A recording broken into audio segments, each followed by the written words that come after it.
ಪ್ರೀತಿಯ ಪ್ರಥಮ PUC ವಿದ್ಯಾರ್ಥಿಗಳಿಗೆ ಮತ್ತೊಮ್ಮೆ ನಮ್ಮ ಯೂಟ್ಯೂಬ್ ಚಾನಲ್ಗೆ ಸ್ವಾಗತವನ್ನು ಕೋರುತ್ತಿದ್ದೇನೆ. ಈ ವಿಡಿಯೋ ನೋಡುತ್ತಿರುವ ನಮ್ಮ ಸೈನ್ಸ್ ವಿದ್ಯಾರ್ಥಿಗಳೇ, ದಯವಿಟ್ಟು ನಿಮ್ಮ ಯೂನಿಟ್ ಟೆಸ್ಟ್ 1ರ ಪ್ರಶ್ನೆ ಪತ್ರಿಕೆಗಳನ್ನು ನಮ್ಮ ಮೇಲ್ ಐಡಿಗೆ ಕಳುಹಿಸಿಕೊಡೋದನ್ನು ಮರೆಯಬೇಡಿ. ಈ ಒಂದು ವಿಡಿಯೋದಲ್ಲಿ ನಿಮಗೆಲ್ಲರಿಗೂ ಕೂಡ ನಿಮ್ಮ ಮಿಡ್-ಟರ್ಮ್ ಎಕ್ಸಾಮಿಗೆ ಬೇಕಾಗಿರುವಂಥ ಇಂಪಾರ್ಟೆಂಟ್ ಕ್ವಶನ್ಸ್ಗಳನ್ನು ಅಪ್ಲೋಡನ್ನು ಮಾಡಿಕೊಡ್ತಾ ಇದ್ದೇನೆ. ನಿಮ್ಮ ಬ್ಲೂ ಪ್ರಿಂಟು, ನಿಮ್ಮ ಕ್ವಶನ್ ಪೇಪರ್ ಪ್ಯಾಟ್ರನ್ನು ಯಾವ ರೀತಿಯಾಗಿರುತ್ತೆ ಸಂಪೂರ್ಣವಾದ ಇದರಲ್ಲಿ ಮಾಹಿತಿಯನ್ನು ನೀಡ್ತಾ ಇದ್ದೇನೆ. ನಿಮಗೆಲ್ಲರಿಗೂ ಸೈನ್ಸ್ ವಿದ್ಯಾರ್ಥಿಗಳಿಗೆ ನಿಮ್ಮ ಕೋರ್ ಸಬ್ಜೆಕ್ಟ್ಗಳು 70 ಮಾರ್ಕ್ಸಿಗೆ ಇರುತ್ತದೆ. For example physics, chemistry, bio, computer science 70 ಮಾರ್ಕ್ಸಿಗೆ ಕ್ವಶನ್ ಪೇಪರ್ ಇರುತ್ತೆ. ಇನ್ನು 30 ಅಂಕಗಳು ನಿಮ್ಮ ಪ್ರಾಕ್ಟಿಕಲ್ ರೆಕಾರ್ಡಿಗೆ ಇರುವಂಥದ್ದಾಗಿರುತ್ತೆ. ಮೊದಲನೇದಾಗಿ ನಿಮಗೆಲ್ಲರಿಗೂ ಕೂಡ 15 MCQಸ್ಗಳು ಬರುತ್ತೆ. ಯಾವುದೇ ಕಾಲೇಜ್ ಆಗಿರಲಿ, ಯಾವುದೇ ಜಿಲ್ಲೆನವರಾಗಿರಲಿ, ಆಲ್ ಓವರ್ ಕರ್ನಾಟಕ ಮಧ್ಯವಾರ್ಷಿಕ ಪರೀಕ್ಷೆ ಅಂದರೆ ಮಿಡ್-ಟರ್ಮ್ ಎಕ್ಸಾಮ್ 70 ಮಾರ್ಕ್ಸಿಗಿರುತ್ತೆ. Select the correct option from the given choices ಅಂತ ಇದೆ. The number of significant figures in 0.0025 is dash ಅಂತ ಇದೆ. ನೋಡಿ ವಿದ್ಯಾರ್ಥಿಗಳೇ, ಇದಕ್ಕೆ ಸರಿಯಾದ ಉತ್ತರ ಒಂದು ಆಪ್ಷನ್ ಎ ಆಗಿರುತ್ತೆ. 2 ಅನ್ನುವಂಥದ್ದು ಸರಿಯಾದ ಉತ್ತರ. ಆದರೆ ಬಹಳ ಜನ ವಿದ್ಯಾರ್ಥಿಗಳು ಆಪ್ಷನ್ ಬಿಗೆ ಹೋಗ್ತಾ ಇದ್ದಾರೆ, ಅದು 3 ಅಂತ. ತಾವು ಸ್ವಲ್ಪ ಕ್ರಾಸ್ ಚೆಕ್ ಮಾಡಿಕೊಳ್ಳಬೇಕು. ನಮ್ಮ ಪ್ರಕಾರ ಆನ್ಸರ್ ಇದಕ್ಕೆ the number of significant figures in 0.0025 is 2. TWO2 is the right answer is option A. Question number 2. Molality is defined as the number of moles of solute present in dash ಅಂತ ಇದೆ. ಇದಕ್ಕೆ ಸರಿಯಾದ ಉತ್ತರ ಬಂದು ಪ್ರೀತಿಯ ವಿದ್ಯಾರ್ಥಿಗಳೇ option D ಆಗಿರುತ್ತೆ. 1 kg of solvent is the right answer. ಆದರೆ ವಿದ್ಯಾರ್ಥಿಗಳು ಆಪ್ಷನ್ ಬಿ ಅನ್ನು ಬರೀತಾ ಇದ್ದಾರೆ. ಯಾಕೆ ಅನ್ನೋದು ಗೊತ್ತಿಲ್ಲ. ದಯವಿಟ್ಟು ಯಾರಾದರೂ ರ್ಯಾಂಕ್ ಸ್ಟೂಡೆಂಟ್ಸ್ ನೋಡ್ತಾ ಇದ್ದರೆ ಕರೆಕ್ಟ್ ಆನ್ಸರನ್ನು ತಾವುಗಳು ನಮ್ಮ ಕಮೆಂಟ್ ಮುಖಾಂತರ ವಿದ್ಯಾರ್ಥಿಗಳಿಗೆ ಕನ್ಫರ್ಮ್ ಮಾಡಬಹುದಾಗಿದೆ. Isobars are the atoms with dash ಅಂತ ಇದೆ. Question number 3 right answer is, my dear children, same mass number but different atomic number is the right answer. Same mass number but different atomic number is the right answer. Question number 4 my dear children, which quantum number represents the orbital ಏನಿದು angular momentum of an electron ಅನ್ನುವಂಥದ್ದು ಪ್ರಶ್ನೆಯಾಗಿದೆ. ಇದಕ್ಕೆ ಸರಿಯಾದ ಉತ್ತರ ಪ್ರೀತಿಯ ವಿದ್ಯಾರ್ಥಿಗಳೇ azimuthal quantum number is the right answer is option C ಆಗಿರುತ್ತೆ. Question number 5 ionisation enthalpy is always dash ಅಂತ ಇದೆ. 5ನೆಯ ಪ್ರಶ್ನೆಗೆ ಸರಿಯಾದ ಉತ್ತರ positive is the right answer is positive. Question number 6 the size of C ಏನಿದು ಎಲ್ ಅಯಾನ್ ಈಸ್ ಡ್ಯಾಶ್ ಅಂತ ಇದೆ. ಇದಕ್ಕೆ ಸರಿಯಾದ ಉತ್ತರ question number 6 my dear children right answer is option A larger than CL atom is the right answer. Question number 7 the symbol for the element having atomic number 102 according to IUPAC ಆಯಿತಾ nomenclature is dash ಅಂತ ಇದೆ. ಇಲ್ಲೂ ಕೂಡ ವಿದ್ಯಾರ್ಥಿಗಳಲ್ಲಿ ಬಹಳ confusion ಇದೆ ಆಯಿತಾ. ಇಲ್ಲಿ ಸರಿಯಾದ ಉತ್ತರ ಬಂದು ಪ್ರೀತಿಯ ವಿದ್ಯಾರ್ಥಿಗಳೇ that is question number 7 option B ಡಿನಲ್ಲಿ ಯಾವುದು ಅಂತ ತಾವುಗಳು ಕಮೆಂಟ್ ಮುಖಾಂತರ ತಿಳಿಸಬೇಕಾಗಿದೆ. ಆಪ್ಷನ್ ಬಿ ಹಾಗೂ ಡಿನಲ್ಲಿ ಯಾವುದು ಸರಿ ಅನ್ನೋದು ಕಮೆಂಟ್ ಮುಖಾಂತರ ತಿಳಿಸಿ.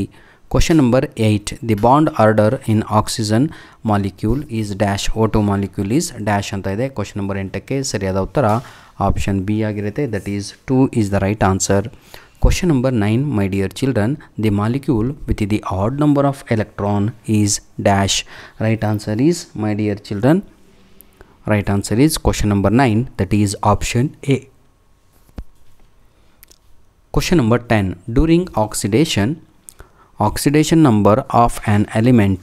Question number 10 that right answer is increases is the right answer. Increases is the right answer. Question number 11 the oxidation state of hydrogen in lithium hydride is dash ಅಂತ ಇದೆ. Question number 11 my dear children right answer is question number 11 right answer is my dear children that is option see that is -1 is the right answer. Question number 12 the first organic compound prepared by F. Holler from inorganic compound ammonium cyanate is dash ಅಂತ ಇದೆ. Question number 12ಕ್ಕೆ ಸರಿಯಾದ ಉತ್ತರ option C ಆಗಿರುತ್ತೆ. Urea is the right answer. Propanone and propanol are dash ಅಂತ ಇದೆ. 13ನೆಯ ಪ್ರಶ್ನೆಗೆ ಸರಿಯಾದ ಉತ್ತರ functional isomer is the right answers. Question number 14. Sulfur present is in the organic compound is estimated by dash. Question number 14. Right answer is option C, that is Carius method. Question number 15. Glycerol can be separated from spent ಏನಿದು egg in soap industry by dash ಅಂತ ಇದೆ. ನೋಡಿ ವಿದ್ಯಾರ್ಥಿಗಳೇ, ನಿಮಗೇನಾದರೂ ಮಡುವೆಗಳಿದ್ದರೆ ಅಂದರೆ ಪಿಂಪಲ್ಸ್ಗಳಿದ್ದರೆ ಈ glycerine ಅಂತ ಒಂದು ಸೋಪ್ ಬರುತ್ತೆ, ಅದನ್ನು ಹಚ್ಚುವುದರಿಂದ your pimples will vanish automatically from your face. ಆಯಿತಾ, ಯಾವುದು ಅದು ಇದು ಅವಶ್ಯಕತೆ ಇರುವುದಿಲ್ಲ. ಬನ್ನಿ ಸರ್, ಈಗ ಕ್ವಶನ್ ನಂಬರ್ 15ಕ್ಕೆ ಸರಿಯಾದ ಉತ್ತರ ಆಪ್ಷನ್ ಬಿ ಆಗಿರುತ್ತೆ. ಸ್ಟೀಮ್ ಡಿಸ್ಟಿಲೇಷನ್ ಆದರೆ ಮಕ್ಕಳು ಎ ಬರೀತಾ ಇದ್ದರೆ ಸ್ವಲ್ಪ ಕ್ರಾಸ್ ಚೆಕ್ ಮಾಡಿಕೊಳ್ಳಿ. Second main question, my dear children, fill in the blanks ಇದೆ by choosing the appropriate word given in the brackets ಅಂತ ಇದೆ. The agreement of a particular value to the true value of the result is called dash ಅಂತ ಇದೆ. ಇದಕ್ಕೆ ಸರಿಯಾದ ಉತ್ತರ accuracy is the right answer is accuracy. Next, my dear children, question number 17. The number of neutrons present in ಏನು ಕೊಟ್ಟಿದ್ದಾರಲ್ವ is dash ಅಂತ ಇದೆ. Question number 17, right answer is 7 is the right answer. 7 is the right answer. Question number 18. The number of sigma bonds present in the molecule CH, ಹೌದಲ್ವಾ, C minus CH that is equal to CH minus CH3 is dash ಅಂತ ಇದೆ. 10 is the right answer. My dear children, ಏನಾದರೂ ತಪ್ಪಿದ್ದಲ್ಲಿ ತಾವುಗಳು comment ಮುಖಾಂತರ ತಿದ್ದಬಹುದಾಗಿದೆ. This is your YouTube channel, this is your platform, you can. ಆಯಿತಾ, ಅಷ್ಟು liberty ಇದೆ ಇದರಲ್ಲಿ, ಆದರೆ ಕಲಿಯುವವರು ಬನ್ನಿ. Question number 19. The species undergoing oxidation during a redox reaction is called dash. Question number 19th right answer is, my dear children, reducing agent is the right answer. Question number 20. The geometric of SF6 molecule is dash anta ide.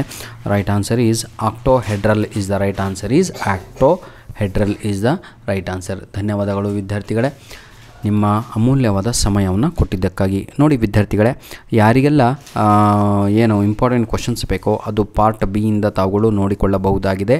Part A ಅದು 20 ಮಾರ್ಕ್ಸಿಗೆ ಇರುವಂಥದ್ದು, ಅದು ನಿಮಗೆ ನಾನು with answer ಕೊಟ್ಟಿದ್ದೇನೆ. Reason ಇಷ್ಟೇ, ನೀವು ಹುಡುಕೋದ್ರಲ್ಲಿಯೇ mid-term exam ಮುಗಿದೋಗ್ಬಿಡುತ್ತೆ. ಈಗ ನಮ್ಮ ಬಳಿ ಸುಮಾರು 3 ಪ್ರಶ್ನೆ ಪತ್ರಿಕೆಗಳಿದ್ದಾವೆ. ಆ 3 ಕ್ವಶನ್ ಪೇಪರನ್ನು ನಿಜವಾಗಿಯೂ ಸಾಲ್ವ್ ಮಾಡಿದರೆ 70 ಔಟ್ ಆಫ್ 70 ಕೆಮಿಸ್ಟ್ರಿನಲ್ಲಂತೂ ಫಿಕ್ಸು ಅಂದುಕೊಳ್ಳಿ. ಹಾಗಾಗಿ ವಿದ್ಯಾರ್ಥಿಗಳೇ, ದಯವಿಟ್ಟು ಆದಷ್ಟು ಇದನ್ನು ತಾವುಗಳು ವೈರಲ್ ಮಾಡಿದರೆ ವಿಡಿಯೋವನ್ನು, ಅಂದರೆ ನಿಮ್ಮ ಫ್ರೆಂಡ್ಸ್ಗಳಿಗೆ ಶೇರ್ ಮಾಡಿ. ಆದಷ್ಟು 1K ಕ್ರಾಸ್ ಆದರೆ ಒಂದು ದಿನದಲ್ಲಿ ನಿಮಗೆಲ್ಲರಿಗೂ ಕೂಡ ಮುಂದಿನ ವಿಡಿಯೋ ಲಭ್ಯ ಆಗುತ್ತೆ. ಧನ್ಯವಾದಗಳು. ನಿಮ್ಮ ಪ್ರೀತಿ ಸಹಕಾರ ಸದಾ ನಮ್ಮ ಜೊತೆ ಹೀಗೆ ಇರಲಿ ಅಂತ ಹೇಳ್ತಾ ವಿಡಿಯೋವನ್ನು ಇಲ್ಲಿಗೆ ಮುಗಿಸ್ತಾ ಇದ್ದೇವೆ. ಈ ವಿಡಿಯೋದ ಡಿಸ್ಕ್ರಿಪ್ಷನ್ ಬಾಕ್ಸಲ್ಲಿ ಆ 3 ಪ್ರಶ್ನೆ ಪತ್ರಿಕೆಗಳ ಏನಂತೀರ ತಾವುಗಳು ಲಿಂಕ್ಸ್ಗಳನ್ನು ನೀಡಿರ್ತೇನೆ. ಯಾಕಂದರೆ 4,000 ವಿಡಿಯೋಗಳಲ್ಲಿ ತಾವುಗಳು ಹುಡುಕೋದು ಬಹಳ ಕಷ್ಟ ಸರ್. ಇನ್ನೊಂದು ಮುಖ್ಯವಾದ ವಿಷಯ, ಪ್ರತಿಯೊಂದು ಫಸ್ಟ್ ಇಯರ್ ಆಗಿರ್ಬೋದು, ಸೆಕೆಂಡ್ ಇಯರ್ ಆಗಿರ್ಬೋದು ವಿದ್ಯಾರ್ಥಿಗಳೇ, ಆ ಎಲ್ಲ ವಿಡಿಯೋಸಿನ ಡಿಸ್ಕ್ರಿಪ್ಷನ್ ಬಾಕ್ಸಿನ ಕೆಳಗಡೆ ಇಂಗ್ಲೀಷಿಗೆ ಬೇಕಾಗಿರುವಂತಹ ಮೆಟೀರಿಯಲಿನ ಲಿಂಕ್ಸ್ಗಳನ್ನು ನೀಡಿರ್ತೇನೆ. ಮೊದಲು ಇಂಗ್ಲೀಷ್ ರೆಡಿಯಾಗಿ. This YouTube channel is purely meant for your English. ಧನ್ಯವಾದಗಳು ವಿದ್ಯಾರ್ಥಿಗಳೇ. God bless you all the best, do well.